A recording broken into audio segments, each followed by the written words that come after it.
Hi, my name is Martin Richard. I work for the Canadian Space Agency on a payload called BCAT-C1, which stands for Binary Colloidal Alloy Test. C1 stands for Canadian 1. The BCAT experiment is led by the mission manager at the Canadian Space Agency. His name is Charles Gauthier, and the mission scientist representing the PI at all times with me is Lucino Cohen. And we work from the Canadian Space Agency near Montreal in Canada. The room there is called the PTOC, Payload Telescience Operations Center.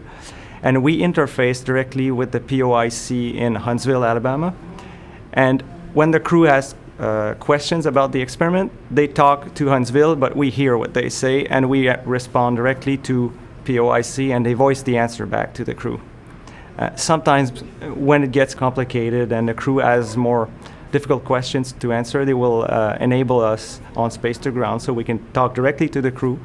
It happens a few times here and there, but usually we interface directly with the HOSC in Huntsville, Alabama. What we do in BCAT is we study the behavior of colloidal samples. What does that mean? Colloid is fluid that has particles in it that we may not see. Everyday products are colloidal, like toothpaste, shaving cream, detergent, milk is even colloid. And the researchers want to find ways to extend the shelf life of some products and also understand the behavior of the particles inside these products. And probably for many of them, improve the manufacturing of those products. The particles that are in our fluids would sediment with gravity. They would go down the cuvettes, and this would not be representative of a long-term exposition to real life. So, an example, if you have a fabric softener in your laundry room, it will take months before the products sediment, and it will take months before you see the effect of time on it, but it will have an effect. Time will have an effect on your product.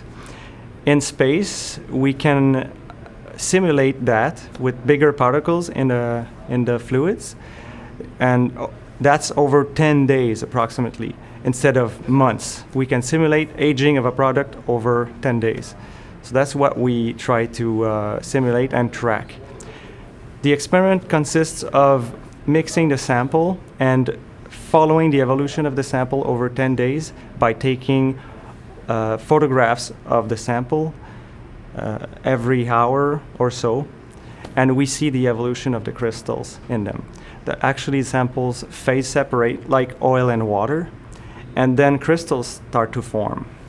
And the challenge in this experiment is to obtain the optimal lighting orientation. We have a camera, the module itself, and a flash unit in the back.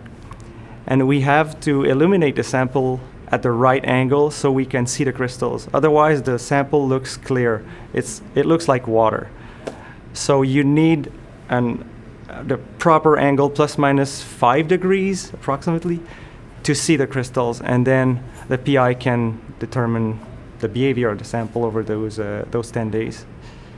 So crew members, the operations consist of mixing the sample, setting the camera and the flash, and once this is all set, it runs for 10 days automatically on the camera intervalometer, and we get the data after.